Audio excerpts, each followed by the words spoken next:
So hey guys, what's up? So welcome to World News 20 News channel. So let's talk about man behind N95 works to make masks reusable. Peter Tsai could not sleep. The 68-year-old Taiwan-born scientist, world famous as the man behind the present-day N95 respirator, the last defense against the COVID-19 virus for healthcare workers around the world, had retired last year. However, this January he was flooded with emails and phone calls that had a common refrain: could he suggest a way to make the N95 mask reusable? Since the mask could only be used once in vulnerable environments like hospitals before it lost its virus-stopping potency, the world remembered him again. Tsai decided to come out of the retirement and now believes that he has cracked the case.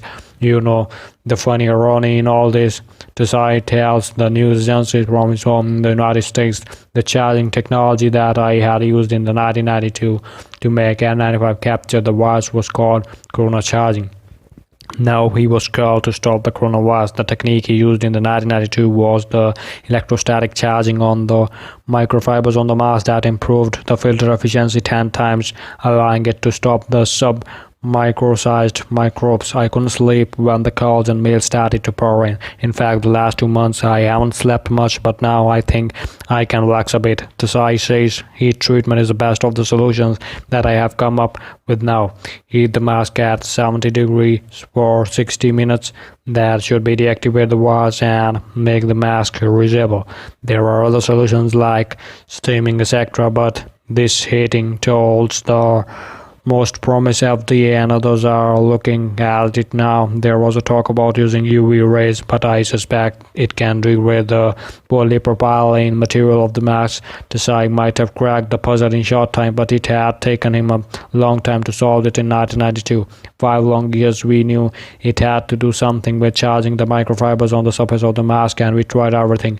Tsai has always found a way out of a crisis. The son of a poor rice farmer, he had to struggle to achieve his goals. I worked for the 5 years after graduating college in Taiwan in 1975. I didn't have much money at all. I had to save up for the travel and studies. In America, I was working in textile industry and quality management. When I realized that the country lacked research and development work, all we did was production. Technology and equipment came from the Japan or US or Europe. I went to the Kansas State University to study. He astonished many there by signing up for 500 credits.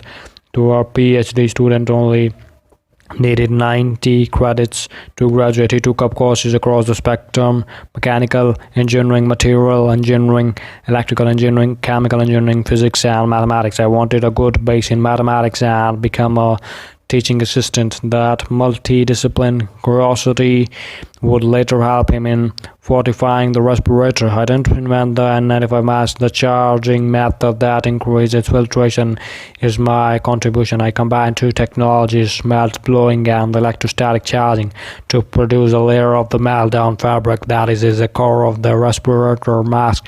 Melt blowing turns fibers into non-woven fabric with very fine pores. The electrostatic charging gives the fiber electric charge that trap and stop the submicron viruses and bacteria.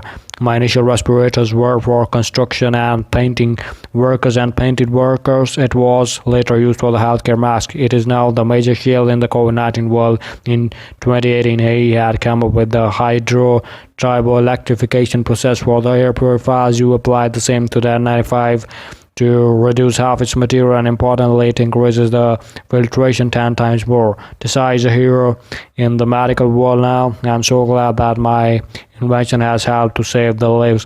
You know, some of my professor friends jokingly say that I should get a Nobel Prize. You know what I tell them? I should get the Nobel Prize, as I have lost all my stomach fat due to the sleepless times in the last 2 months, he says.